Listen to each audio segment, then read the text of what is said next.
now we will move on to SCSI bus. So we'll just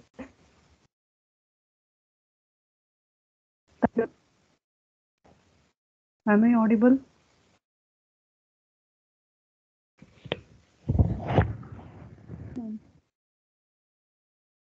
Yes. Is the screen is visible? Yes, ma'am. Yes, ma'am. Oh, okay, fine.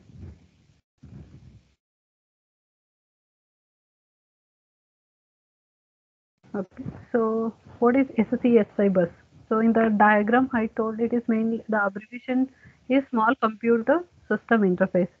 So which and all the devices you are going to connect with the SCSI bus? Just to go back to the diagram. Okay, you can just observe here. So it is mainly connected to the devices that want to transfer large amount of data. Okay, at high speed. We have discussed all that in DMA. Okay, so now it is mainly connected with the type of devices are disk, CD-ROM. Okay, you can just observe it is connected through disk controller, that is nothing but DMA controller, and this DMA controller it is connected with the help of SCSI bus, and to handle this SCSI bus it is having its own interface. It is called SCSI controller. Okay, and this controller is connected to the PCI bus. So morning we have discussed now how PCI bus works. So now we'll just explore more information on SCSI bus. What are the characteristics of this SCSI bus and how the transfer of data takes place with the help of this SCSI bus.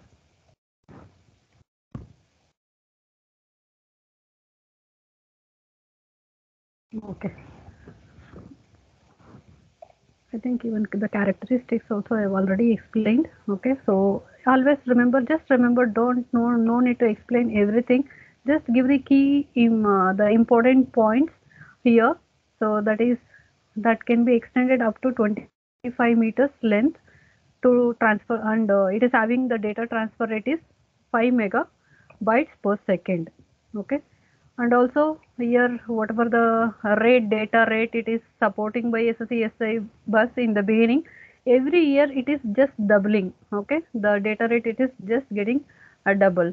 And what are the different versions of SCSI bus are available? So that is SCSI 2, SCSI 3. So these are the different versions of the bus. So and also it can support the number of pins supported by this SCSI connector is up to from 50, 68 and 80 pins. Okay, so that is for the connection. Device connected to the SCSI bus are not part of address space of the processor. So morning I told no there are different types of address space with respect to data, address and also IO device address space.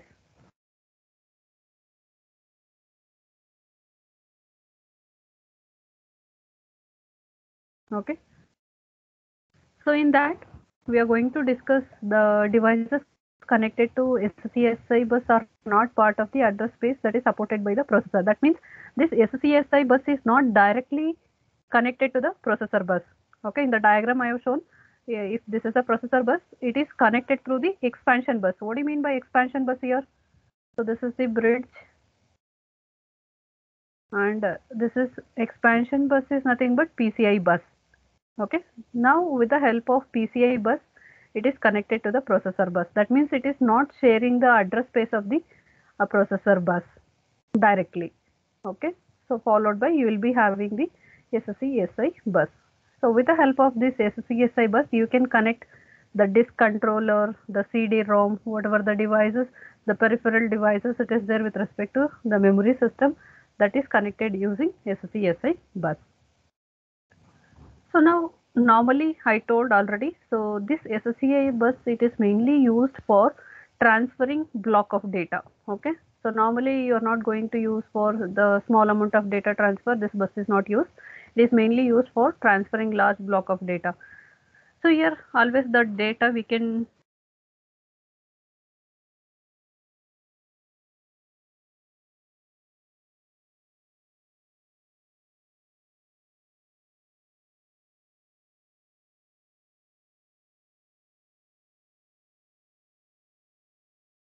we call it as a block. So that block, we are going to use the term packet in SCSI bus, and that to transfer that packet of information, we are going to use the SCSI bus. So now before going to understand how this SCSI bus works, so we need to understand some of the key terms. Okay. So the first one we have already discussed in the PCI bus also. There are mainly two key terms. One is called initiator and target.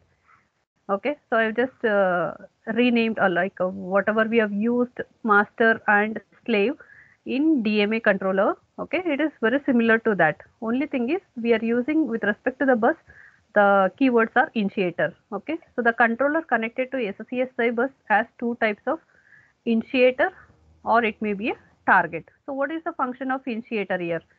So initiator has ability to select particular target. Okay, target means it is a slave, and send a command specifying operation to be performed. Okay, initiator is going to tell the target device what operation to perform. Okay, to indicate which is the target device, it has to send the address. Okay, are you getting? So initiator is nothing but consider it as a master. The master is going to send the what is the operation to be performed. Now in response to that request, whichever the device that is going to respond, so that we call it as a target device.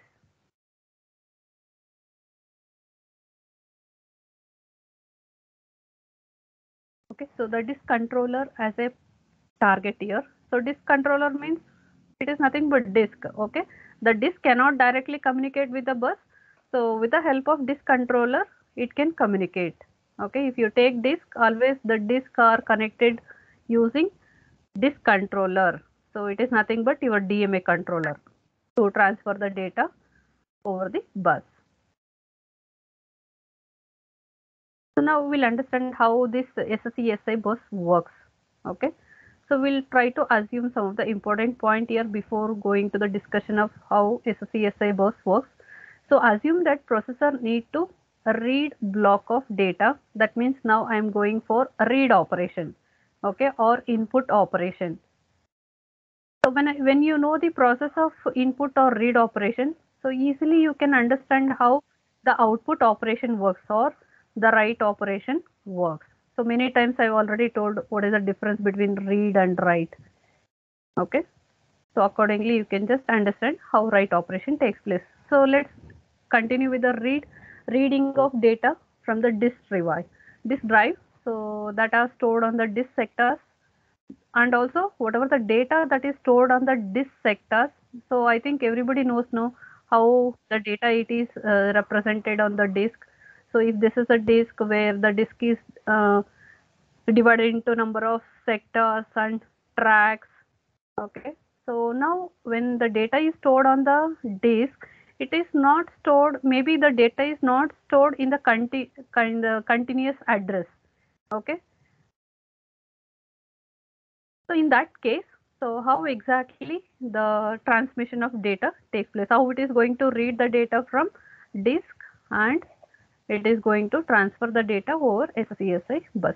So now SCSI controller is going to take care of responding to the request that is sent by the processor.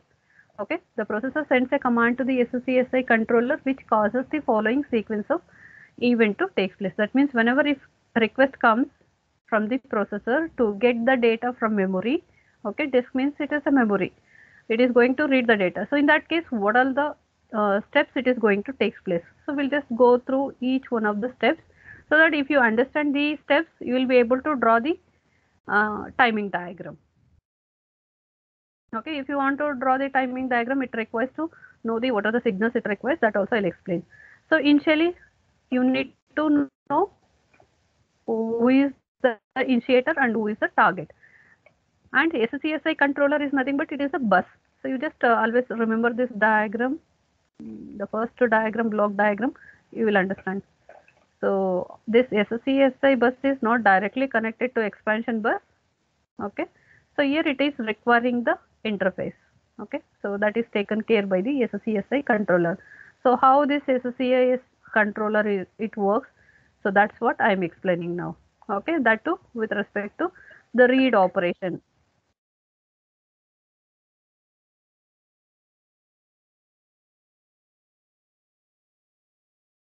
Okay, so the first step, the SCSI controller acting as an initiator.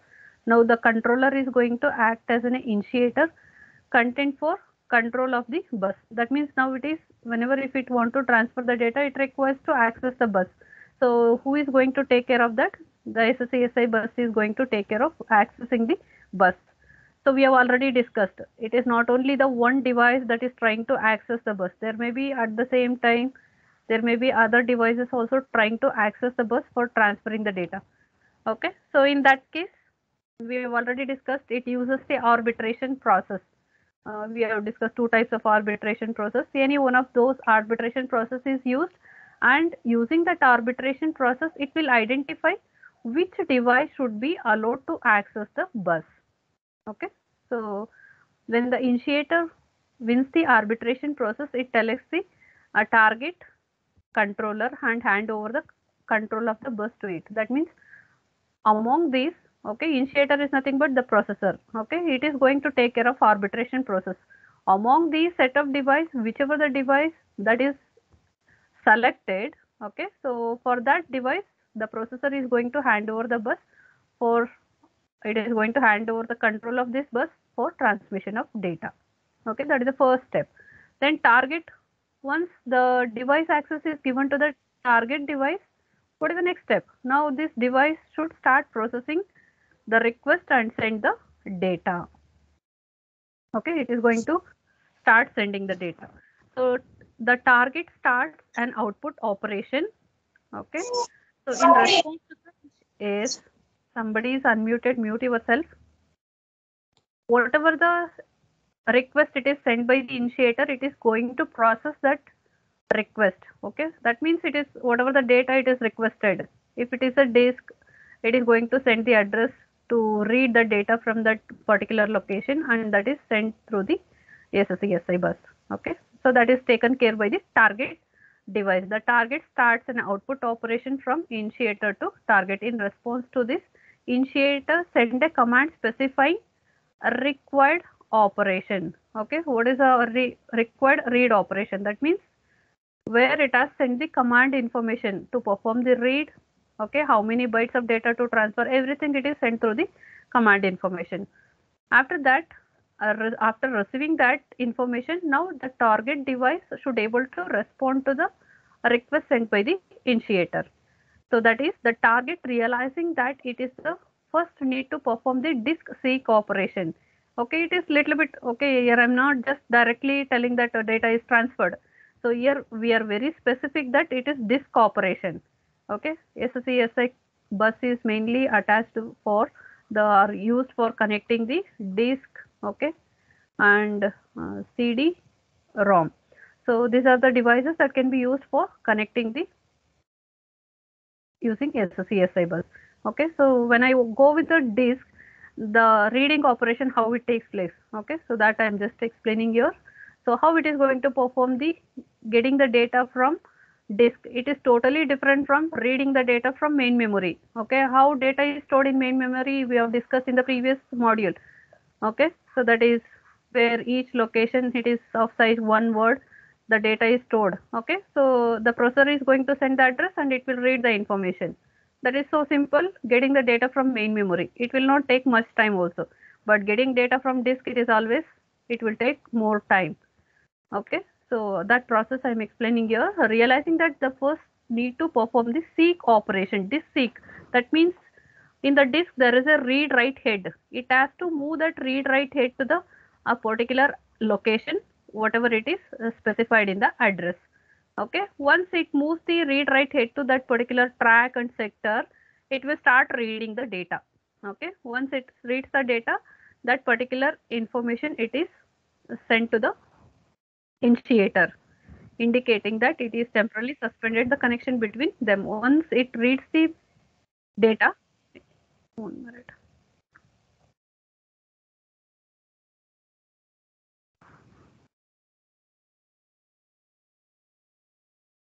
Okay, it will be sent to the initiator. Okay, after the transmission of the data, once again it is going to suspend from the bus, because getting one more set of data from the disk, it will take time. Okay, till that it can suspend the bus so that any other transmission of data can be done by the other device. So the target controller send a command to the disk drive to move the read head to first sector involved in the requested read operation. Okay, that's what I told. It is going to move the read write head depending on the track number and sector number it is specified on the disk, and it is going to read the data. Till it reads the data, the bus is not used. Okay, so till that it is going to read the data from the particular location, so this bus is going to be suspended. Okay, so once it gets the data from the disk, it will be uh, stored into its buffer first, then from buffer it will be transferred through the SCSI bus. Okay, so that is how the initiator and target it is going to work for read operation. Okay, so now I'll just explain with respect to the main phases that are involved in performing or connecting the SCSI bus, the devices disk and CD-ROM, how exactly it will transfer the data. Okay, so there are mainly three phases. Okay, to perform this operation read or write, it is going through the three main phases. So what are those three main phases? What and all signal it requires to complete the read operation. Okay, so whenever if I specify DB0 to DB7, it indicates it is of type data. I am trying to represent the data information, and the lines used for representing 8-bit. It is 1 byte data transfer I am doing at a time. Okay, so there are only 8 data output lines, D0 to D7. Then we have phase. In phase we have two types of signal called, one is busy and another one is called select. So busy indicates, so it is asserted when bus is not free. Okay, we have already discussed no in the centralized DMA controller. BSY indicates whenever if one device selected the bus for transmission, immediately it will activate the bus busy, indicating that to other device now bus is not free. Okay, to indicate bus is not free. Then selection indicates, so asserted during selection and reselection. Okay, selection means which device should be allowed to access the bus. So that is selection process. During that time, this signal is used. Then C or D indicates the control or data information. What type of information it is sending? So control or data. So that corresponding line is activated depending on the type of information. Then message, MST indicates message, indicate that the information being transferred is a message. Okay. So this is just with respect to the data. So now we have another set of signals, that is to control the operation. Okay, we have discussed most of the time for transferring the data it uses handshake protocol. Okay, to perform this handshake or to use this handshake protocol, it requires some set of control information to be shared. One is called a request. Okay, this line is asserted. Asserted means it is activated by a target to request the data transfer cycle. That means the target device, it is going to try to access this bus. Okay, it is first, before accessing, first it has to request the bus. Okay, I want to transfer. The disk is telling, the disk controller is telling that I want the bus for transferring the data. Okay, so after it gives the control over on bus, then only this disk controller can send the data. Acknowledgement is asserted by the initiator. So initiator is nothing but the master or the processor. Okay, it is going to assert acknowledgement line indicating that it can use this particular bus now for data transfer. Okay, so acknowledgement indicates asserted by the initiator when it has completed the data transfer. Okay, so that is after completion of data transmission by the initiator, it is going to, the like if it is one word of data or block of data after transmission, it has to indicate to the initiator that by asserting a signal called acknowledgement, indicating now the data transmission is completed. Okay, so these are the, one is requesting bus and another one is indicating operation is completed. Next, direction of transfer. This also we already know that direction of transfer indicates is it a read or write, input or output operation. If it is read, normally the value will be set to 1. If it is write, the value will be set to 0. Negation. And other than these two, we have two more signals called ATN and RST. So ATN indicates attention asserted by the initiator when it wishes to send a message to the target. Okay, so whenever the initiator want to send a message to the target device, okay, it is going to assert attention signal. Okay, then SRT indicates reset, causes all device control to disconnect from the bus. Assume they start, assuming that it is going to start up.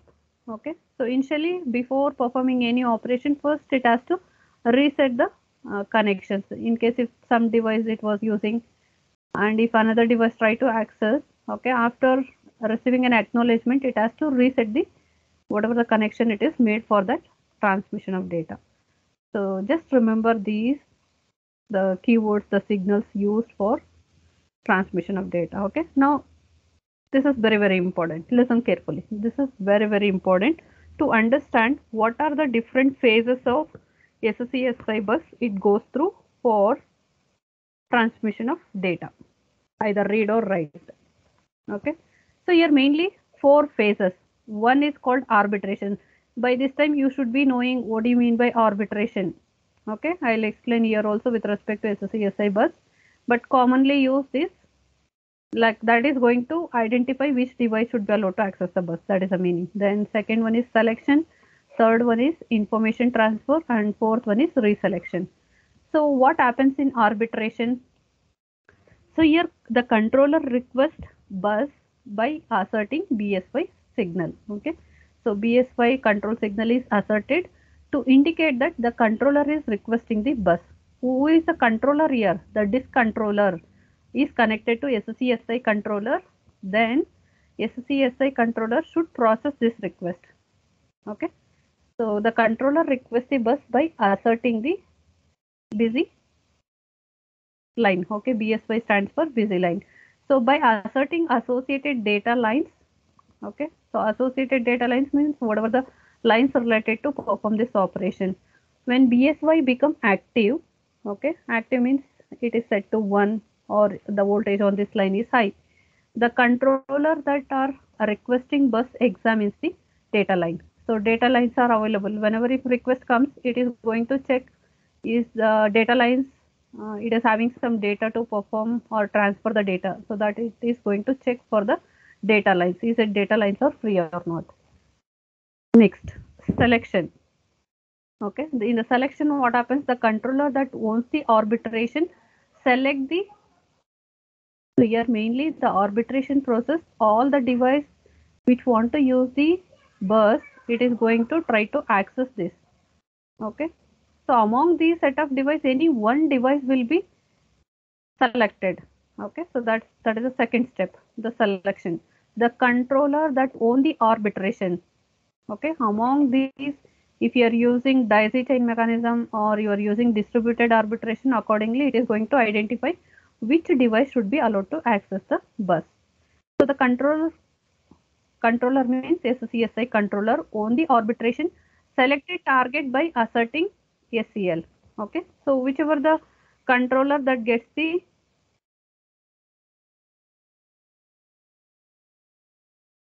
control over the bus, so that is going to assert the SCL. SCL indicates now that particular device is selected for transmission of data and data line of the target. After initiator release the BSY line. Okay, after selection of particular device, which device should be allowed for sending the data, so it is going to release the BSY line. That means it is going to deactivate. Target responds by asserting BSY line. Then target controller will have control on the bus. Okay, whichever the target device that is selected here, so that is having the control over the bus, and it will perform the data transmission in the next phase. So next phase is data transmission, that is information transfer. So information transfer, it is going to take place using handshaking signal. So I told in the previous slide. Okay, handshake signal, one is request RUQ and another one is ACK. So this signals are called handshake signals, are used between initiator and target. At the end, so once if data transmission is completed, it has to release the BSY line. Okay, till that BSY line is going to be active, indicating that now bus is busy, so that no other devices can access the bus. Okay, so this is just whenever any device want to transfer the data, it has to go through mainly these three phases. So there is one more additional phase called reselection.